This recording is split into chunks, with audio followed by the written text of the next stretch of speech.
Princess Anne. She may be the hardest working royal, but when it comes to her love life, she's far from a fairy tale princess. I'm not totally useless. I was quite well educated, one way or another. She said, "I will marry the man I choose, no matter who he is or what he does." From intense press speculation. There was an awful lot of interest in who she was seeing and what this might mean for the monarchy. To a love triangle with the future queen. She doesn't seem concerned about etiquette from the palace's point of view. And public scandal for a very private princess. Divorce? Very much. Never been mentioned. Mark was having an affair of his own. He fathered an illegitimate child. Tonight, royal experts and insiders reveal how Anne's 7 love affairs show us what she's really like. In many ways, Anne was a trailblazer. Why did she choose these men? By his account, she was lonely, and he provided that companionship. And despite lies, affairs and divorce... I have no comment to make on the news at all. How has Anne managed to keep her royal reputation intact? She is very shrewd. She knows how to keep information away from the press. Scandal, controversy, and romance. These are the loves of Anne's life.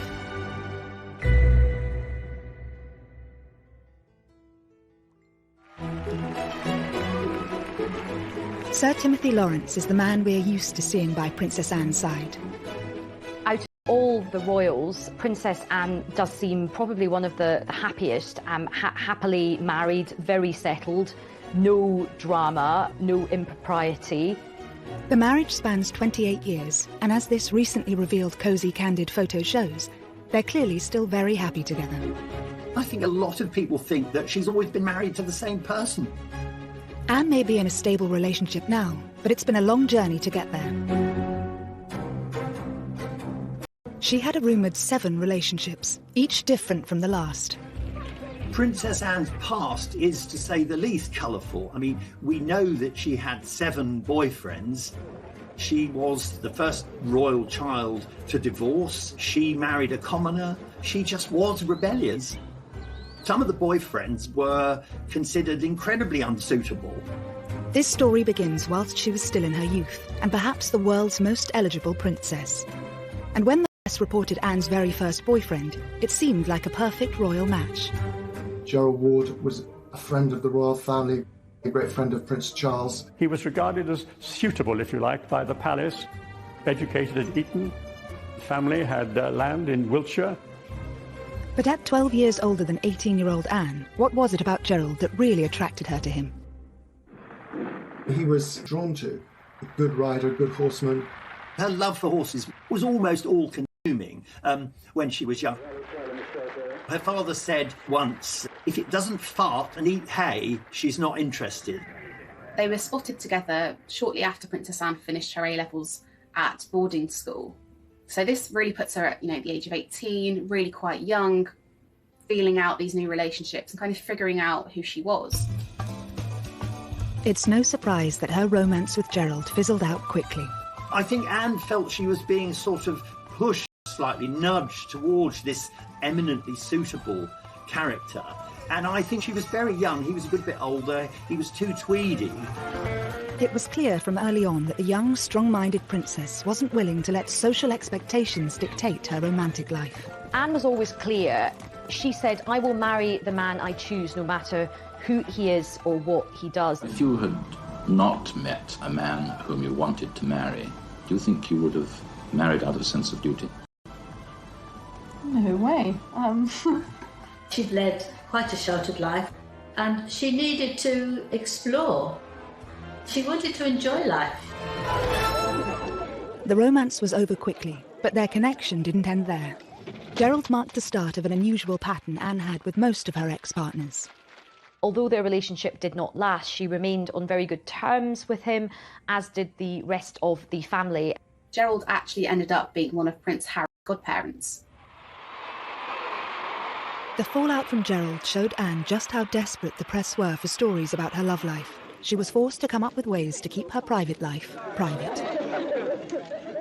She resented the fact that the press would be interested in finding out who her boyfriends were. It also led to this sort of rather difficult relationship that she's had with the media over the years. She often came across as rather prickly, short-tempered. Anne noted this struggle in a Parkinson interview, in typical comedic Do you fashion. ever regret what you say to them? I mean, the report that went around the world was you told one photographer to naff off, I think it was. Do you wish to retract your choice of words, or...? No. Well, there was several of them, actually. Telling the press to leave her alone didn't always work. They soon got wind of another love affair. As quickly as Anne had shrugged off Gerald Ward, she picked up boyfriend number 2, who, unlike Gerald, was certainly not a conventional royal escort. The things that Sandy Harper did, the way he behaved, the way he dressed, that it set off alarm bells throughout the establishment, because although he had this background which was vaguely acceptable, he dressed very much like a hippie. He had long hair, he wore, because she'd escaped the sort of Tweedy world, which was still core to the royal family. After the eminently suitable Gerald Ward, Sandy was a breath of fresh air for the rebellious princess. Not a military man or an aristocrat, but a professional polo player whom she met through her love of horses. They were seen out at the discotheques that were springing up all over London in the late 60s and early 70s. I think one of the most striking things about it is that after an evening out, it was often Princess Anne who drove them home afterwards. She liked men who were fun, and she liked to be amused and entertained, people who were prepared to take a bit of a risk in their private life. The relationship told the world that Anne wasn't prepared to play by the royal rules. She was not a conventional princess, which she wryly admitted herself in the famous Parkinson interview. I didn't really fit somehow the image that the media thought I ought to have. I think, princesses, as you come in sort of fairy story, That's what they are, and somehow I didn't fit. Luckily for the stuffier types at the palace, neither Sandy nor Anne saw a future in their wild romance. He was a bit of a self-confessed ladies' man. He did do an interview where he said, I take a lot of girls out and the relationships don't work out.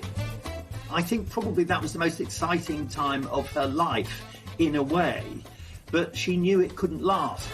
So she knew it was almost like she was being allowed to play for a while before the serious business of being a grown-up royal had to begin.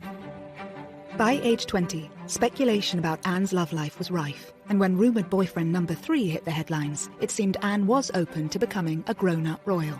Richard Meade was another extremely accomplished horseman, and in fact one of our most decorated Olympians.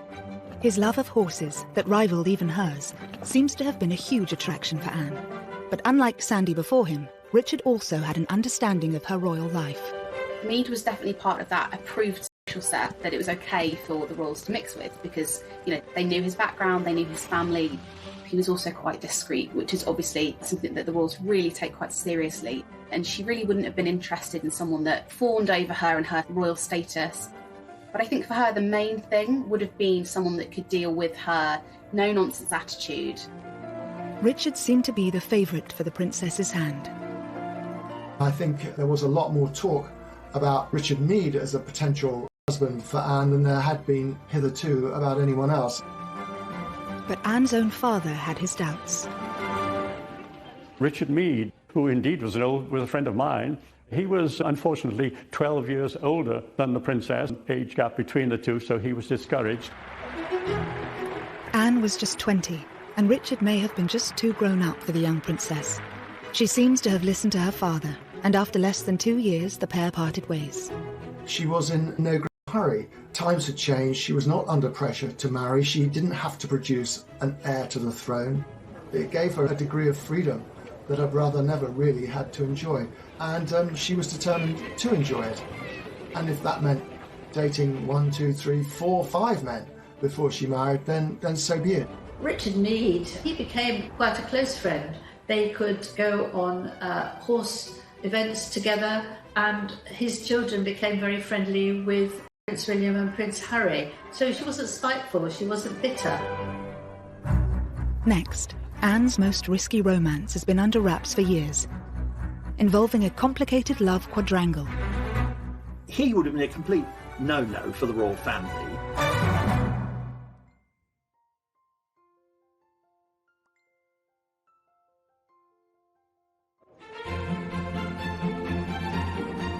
The story of Anne's most controversial relationship that sent shockwaves through the royal circle remains largely untold. By age 20, Anne had met rumoured boyfriend number 4. Andrew Parker Bowles, I think, was a serious contender, a very distinguished army officer as well, and a very great favourite of the Queen. And his relationship with the royal family goes back so far, he was actually in the procession at the Queen's coronation. I think she was very intrigued by him. He was a very suave, sophisticated figure, much more experienced in the ways of the world than the men she'd hitherto been dating. But there was one slight problem. Anne wasn't the only woman Andrew was seducing. The name is familiar, of course, because he was dating a young woman called Camilla Shand, who became Camilla Parker Bowles and is now, of course, the wife of the Prince of Wales. But he was also seeing a lot of other women in his spare time.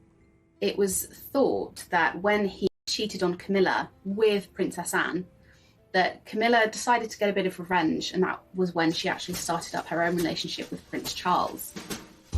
Thus began Anne's best-kept secret, a rumoured royal quadrangle involving the Queen's 2 eldest children. The relationship shows that for the determined, forthright Anne, there was to be no settling in her pursuit of happiness, even for the sake of appearances. There's very much a sense of, well, if a guy can do it, why can't I with Princess Anne? She saw in Andrew Parker Bowles someone who was slightly dangerous, if you like, but also great fun. And I think it showed there was an element of that life, and to see where that might lead her. This risky romance did not sit well with the palace, and perhaps, as with previous lovers, this was also part of the appeal. So I think even at this very early stage in Anne's life, we can really see her strong character coming through. She doesn't seem concerned about etiquette from the palace's point of view. She's quite interested in men who are a bit different, who have got a little bit of a reputation. He would have been a complete no-no for the royal family. Apart from the promiscuity, the big issue with Andrew Parker Bowles was that he was a Catholic. This is one detail that Anne would have to consider. For the pair to marry, Anne would likely have to withdraw from the line of succession. Princess Anne was never going to try and break that particular rule, but that worked in her favour in a sense, because she wanted to have fun without the pressure to turn that fun into a sort of formal relationship or even marriage. As scandalous as the relationship may have been, once again, the notoriously private princess miraculously kept it under wraps from the public. When she and Charles would go to breakfast, they would voraciously scan the paper for any of the little tidbits that the papers had published about them. They wanted to know what they'd figured out. You know, had that relationship been kept secret? I think this revelation really has come about because of the Netflix show, The Crown. And I think a lot of people were quite shocked. I think a lot of people had to check on Google if this was actually true.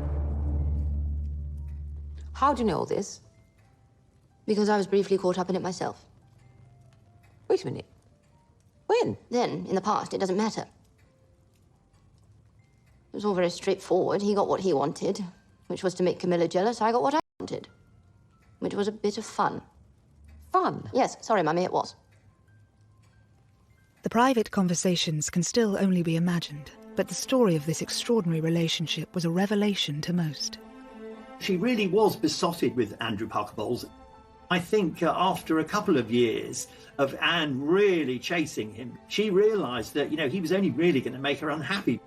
The press were getting more interested, and of course the long shadow cast by his Catholicism and his promiscuity. It's understood when Andrew was posted to Germany, it firmly put an end to things. But despite their complicated past, Anne has kept this ex especially close. Andrew is a godfather to Zara. He's remained a firm friend of Princess Anne's for the best part of 50 years. So, no, I don't think there was any ill will on Anne's part towards his marriage for Camilla. After the dangerous liaison with Andrew, Anne once again sought out a quieter, less colourful partner, and again she chose one. He was a member of the Queen's Dragoons. Of course, you know, another dashing cavalryman. It's easy to see what Anne saw in him. Another gold medal winning equestrian, a military man whose father worked for the royals, and no controversial reputation. Maybe she was looking for somebody who just made her feel safe and secure, reassured, a calm relationship where she knew that the gentleman was really interested. her, because actually Andrew, having been quite the ladies' man, maybe didn't give her that stability. After the other difficult relationship she'd had, he must have seemed a godsend. They quickly hit it off, and then they were both at the 1972 Olympics. That's where the relationship really blossomed. Mark was different to Anne's previous boyfriends. He was a quiet character. Because we know she was very much like her father, who is quite a controlling character, Mark must have seemed a big improvement on people like Gerald Ward.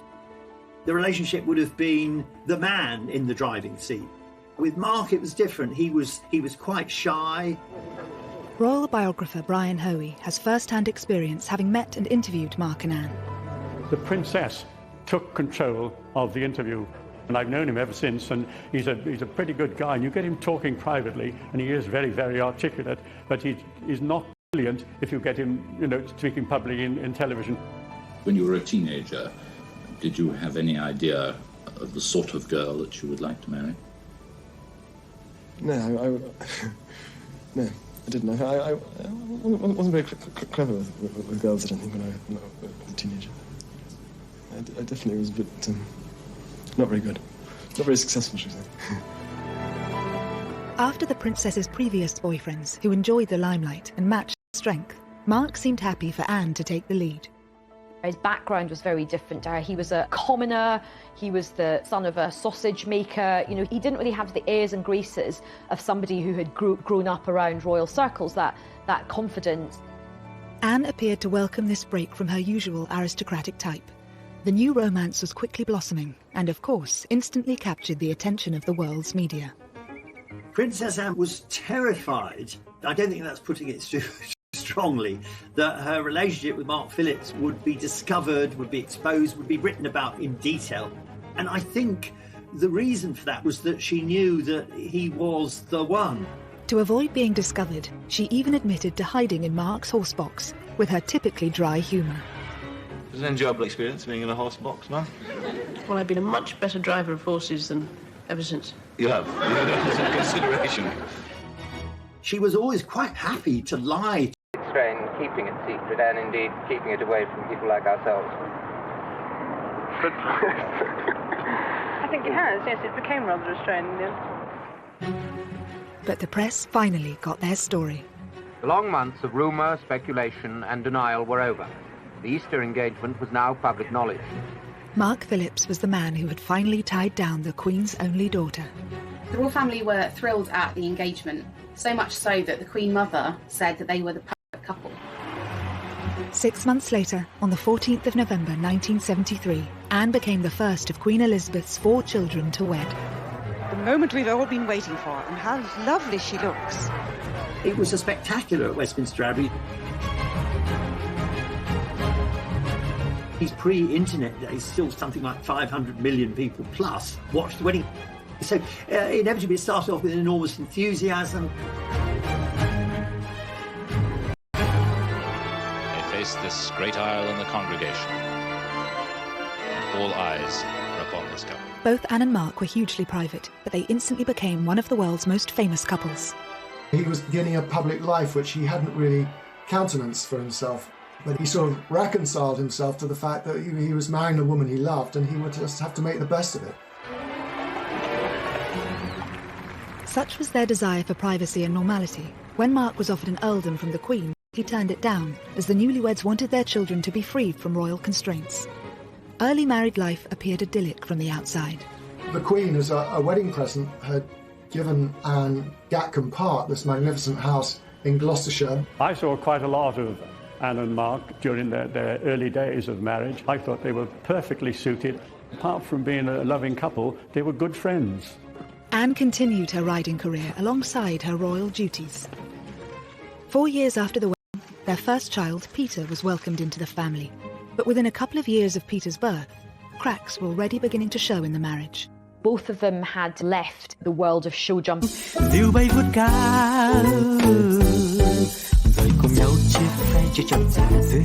Bông cây đa già bên sân đình bãi sông, làm cô dâu chú rể chiếc kiều la, trò chơi rước dâu.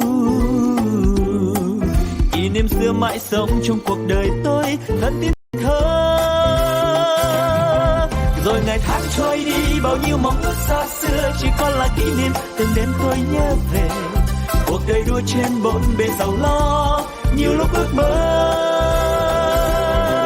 rằng được phép nhiệm màu đưa tôi về thuở xa xưa, bay cao cùng cánh diều đua chơi với đám bạn, hồn nhiên ngày thơ vui đôi ngày tháng để lòng.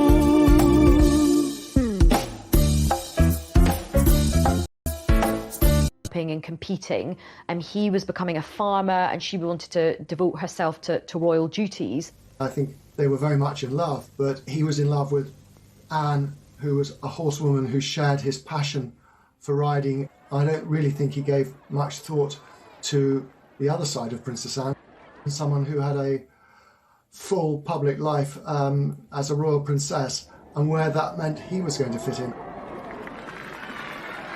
Mark's ability to look past Anne's royal status seemed to have been an appeal for them both, but he now faced the reality of her role. Mark openly described public appearances with Anne as pure torture. He quickly absented himself from that. He didn't really want to become Anne's +1 on all her trips. It wasn't long before the clearly uneasy balance of power seemed to have caused a divide in the relationship. Perhaps when they got together they were a better match, and as time went on and Anne grew in confidence and involved, perhaps she just outgrew him. I think after time, Mark wasn't really accepted by the rest of the family. They thought he was rather dull and he could only talk about horses. Rather cruelly, it's said that Prince Charles used to call him foggy, in the sense that he was a bit wet and a bit thick. Soon the strains in the relationship would become impossible to hide. And as they say, one thing led to another. And he said that they began an affair.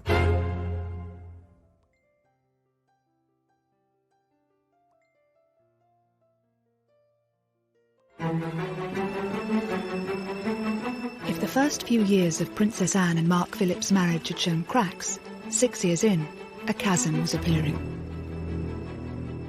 As Mark diverged from his main equestrian career into creating his own business, making horses and jumps, and Anne, of course, was committed to her royal schedule and diary, it seemed very much that they spent a lot of time apart. It was also beginning to be noted that Anne seemed to have grown very close to one of her bodyguards. 32-year-old Royal Protection Officer Peter Cross was a married father of 2 from Sheffield.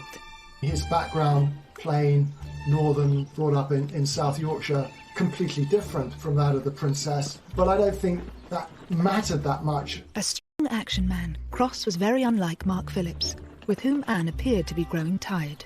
He was amenable, he wasn't a dominating kind of character. And what she was really looking for, she found in Peter Cross, who would have seemed exotic to her with his background.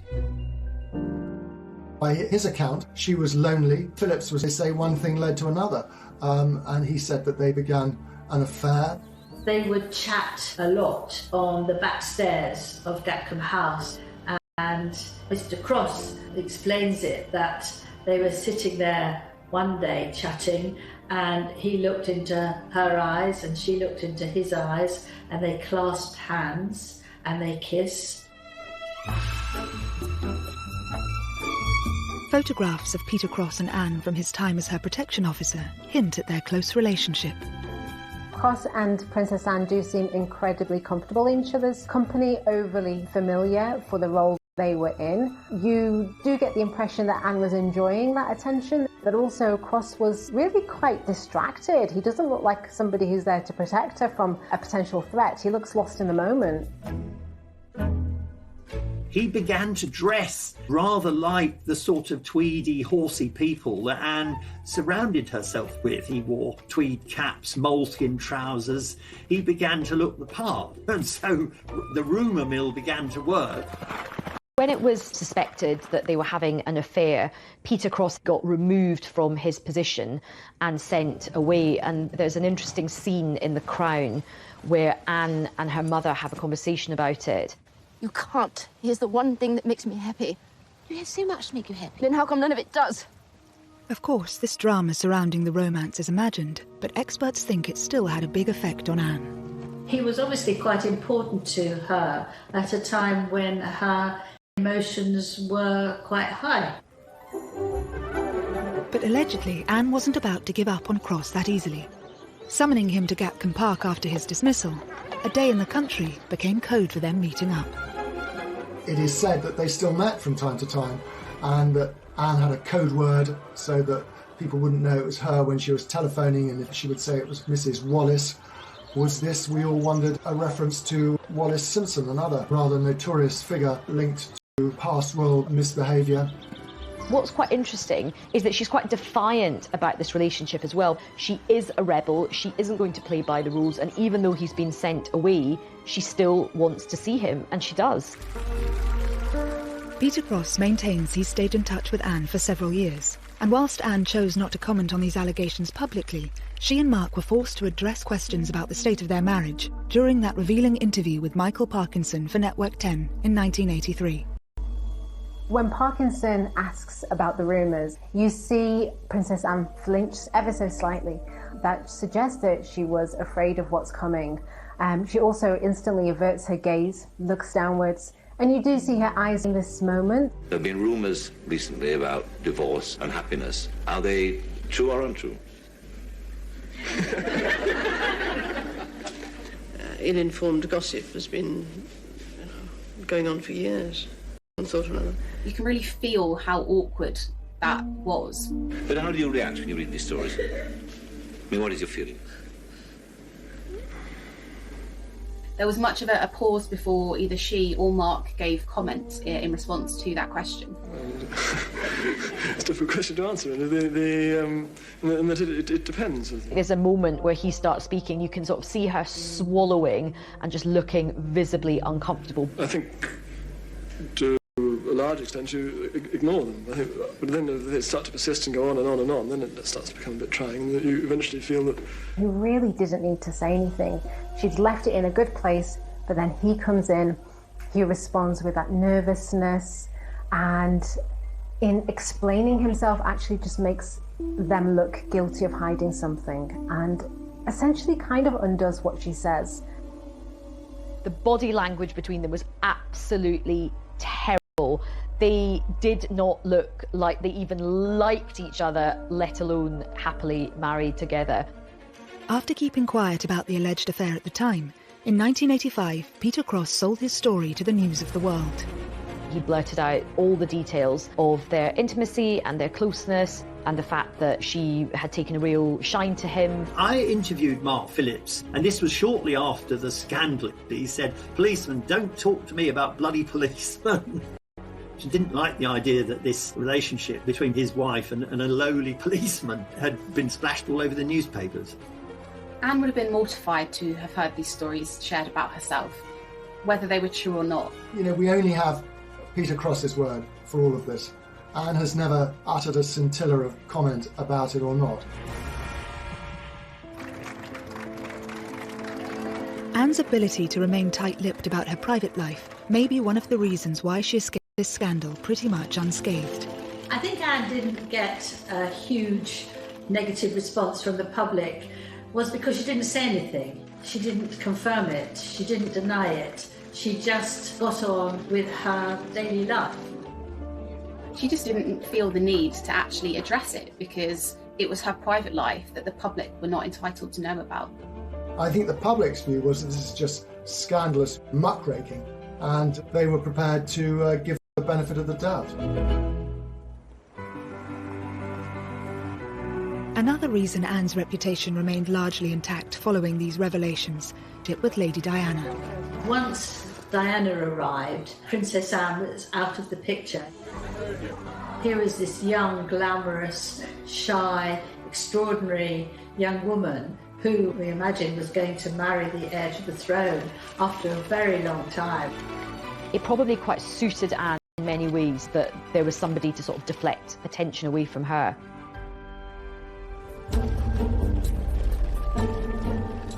Rumours may have circulated about Anne during her marriage, but husband Mark Phillips was far from the innocent party. Mark was linked to a number of women throughout the course of his marriage. All of these affairs were denied, but nonetheless he was followed round by these rumours for a large part of his marriage. Mark Phillips was leading a fairly, how shall I put it, rackety life. He was going around the world. He had all sorts of opportunities to misbehave. But one liaison which took place in New Zealand in 1984 was to become especially significant. Mark Phillips had an affair with an art teacher called Heather Tonkin in Auckland, and he met her at a riding clinic and took a shine to her, and they had a one-night stand. It is said that Mark Phillips left his boots outside his door to signal to Heather Tonkin which room he was staying in. This fling had serious consequences. Heather had fallen pregnant with Mark Phillips' secret love child. He tried to persuade her to have an abortion, which she wouldn't have, and then he denied that he was the daughter's father. It really was a huge potential scandal that the princess's husband had got this child on the other side of the world. But it would be another 7 years before this news broke. The Daily Express revealed home footage of Heather with their daughter appearing a world away from her royal relatives. First, a 1989 theft exposing another secret would push the marriage even closer to breaking point.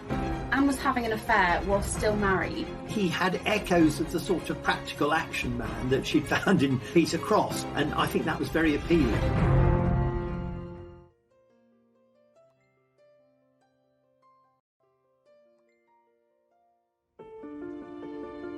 By 1989, Princess Anne's 16-year marriage to Captain Mark Phillips had been dogged by rumours of numerous infidelities on both sides, and the couple were now rarely seen in public together. Although still married, they were leading completely separate lives by then. Now a theft at Windsor Castle was about to spell the end of the marriage once and for all. But it would also allow Anne to finally settle with a man who'd make her truly happy. In 1989, a set of letters were actually handed to the Sun newspaper. Actually, wouldn't publish their contents. Instead, they passed the letters on to Scotland Yard, and an investigation was launched to figure out exactly how these letters had been taken. The Sun might not have published the letters, but they still got their story. Although the Sun newspaper hadn't published the content of the letters, it was known that they were affectionate. They used terms like darling, so it would have set tongues wagging that there was potentially something going on. With the rumour mill swirling, in a surprise move a week later, it was the palace who named the author of these letters. This is the man now known to have written the stolen letters to the Princess Royal, Commander Timothy Lawrence, equerry to the Queen. They issued a statement, but they denied that there was any inappropriate relationship. They were trying to suggest it was entirely innocent, but the Queen's daughter and the Queen's equerry, as a rule, don't tend to exchange letters. 34-year-old Tim Lawrence had joined the royal household from the Navy in 1986. At the 7th attempt, Anne had chosen a man who could be strong, but also knew how to allow a princess her space. His job as equerry was to accompany the Queen on her official engagements, and on unofficial engagements to sort of make himself useful in the background. I mean, one of his great skills apparently is mixing a very good martini.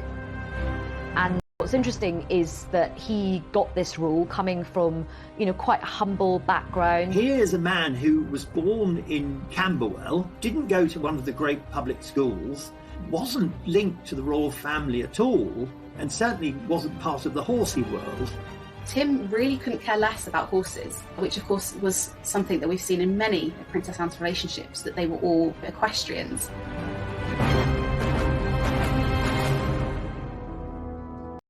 During his time as equerry, Bachelor Tim had become a great favourite of the Queen and Prince Philip. And obviously, though no one knew it, the Princess Royal herself. But why had Anne fallen for a royal attendant 5 years her junior? Equerries are chosen as much for their charm and their ability to get on with the royals as they are for any other military disciplines they might have. So in many ways, it kind of came as no surprise that Anne should be attracted to a man like Tim Lawrence.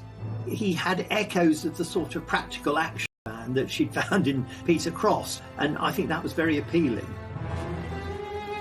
Whilst the palace tried to insist Anne and Tim were nothing more than friends, when news of the letters broke, Tim Lawrence's neighbours gave a different story. They could see her come and they could see her go, but they never told the press about it. They just accepted it. And when the press discovered and rushed down there to talk to it, it's been going on for a long time. She's here nearly every weekend.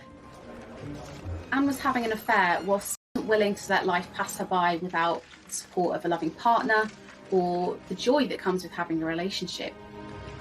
She doesn't let societal norms or even royal protocol hold her back. And she's quite modern from that point of view. She's quite sort of forward. The couple's secret was out, and while the Queen apparently gave Tim her full support, Philip was rumoured to be less than happy about his employee's betrayal. And he wasn't the only one. Anne was still married to Captain Mark Phillips. Not one to miss a story, reporters dashed up to Mark and asked him about these letters and what he thought. He found it very embarrassing for him and possibly even humiliating because he wasn't aware of what was going on. While the letter thief was never caught, this revelation sealed the fate of Anne and Mark's marriage, and just months later, in August 1989, they separated. But once again, Anne's reputation emerged intact. It was by then no secret that her marriage to Mark Phillips was not happy, that they were largely staying together for the sake of Peter and Zara. And so I think the public kind of saw this when all these details came out and thought, you know what? We can't blame her for wanting to have a bit of happiness. Tim Lawrence wasn't married to someone else. He didn't have a past. He was such a solid character that it didn't have all the elements of scandal that the papers need. And so I think Anne got away with it. At the time, Anne was adamant there would be no divorce. Divorce? Very mirror. Never been mentioned by anybody. But this all changed in 1991, when news of Mark Phillips' love child finally emerged in the Daily Express, accompanied by intimate home footage of Heather and their daughter Felicity, revealing their modest lifestyle. While Mark still denied he was the child's father, a paternity test proved otherwise. It gave Anne a legitimate excuse to get out of the marriage. For that to be splashed across the papers, I think she knew that the public would be on her side, and although divorce was still a bit of a scandal, they very much would have understood that decision. It must have solved a problem that had perhaps been worrying her for quite some time. She may have been the first of the Queen's children to divorce, but the news was overtaken by other much more traumatic events. 1992 is not a year on which I shall look back with undiluted pleasure. Their unhappiness was evident from the moment they arrived. The Waleses, now dubbed the Glums by the tabloid press. The Andrew Morton book on Princess Diana came out, which was absolutely huge. While the royal couple continued to appear in public with their children, the first of a series of Fergie having her toes sucked, which everybody just went nuts about. It turned out to be an annus horribilis. Anne got slightly lost in all of that, and for which I'm sure she'd be very, very pleased. Only 1 month after her divorce, Princess Anne and Tim Lawrence were photographed as an official couple for the very first time. That was her own way of controlling the news and revealing to the world through these photographs that she and Tim Lawrence were now an item. It was an exuberant Anne who was photographed dancing Highland flings at a Caledonian ball in central London.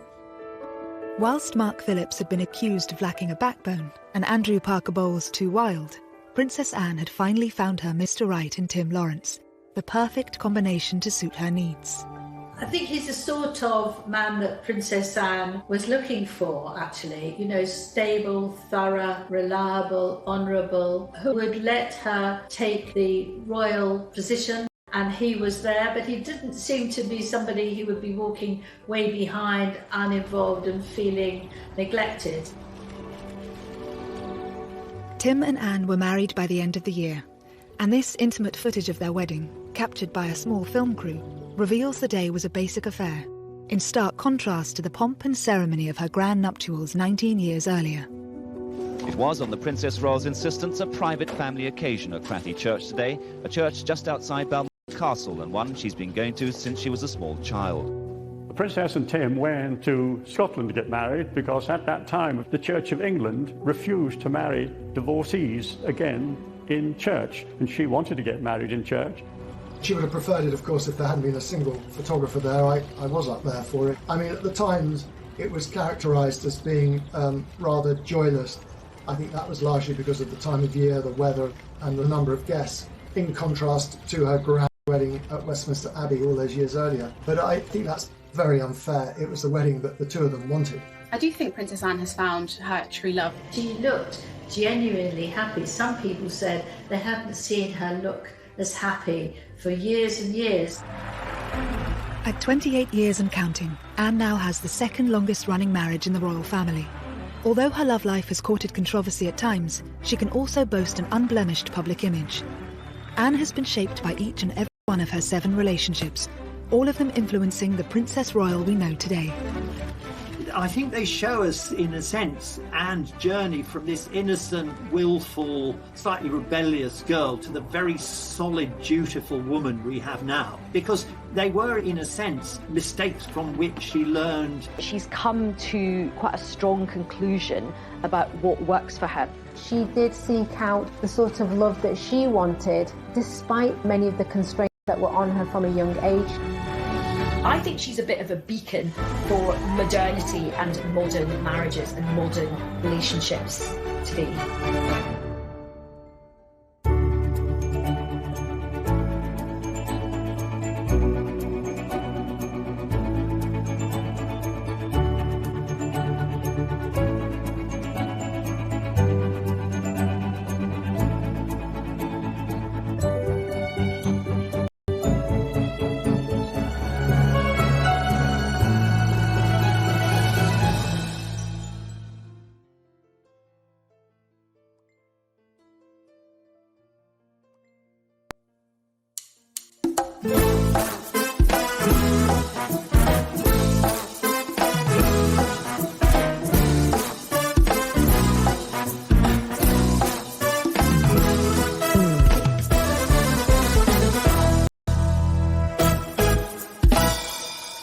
Chuyện ngày xưa tôi thả những cành diều dây lên trên bầu trời phiêu du cùng áng mây, hòa trong gió tiếng sáng vang từ đâu.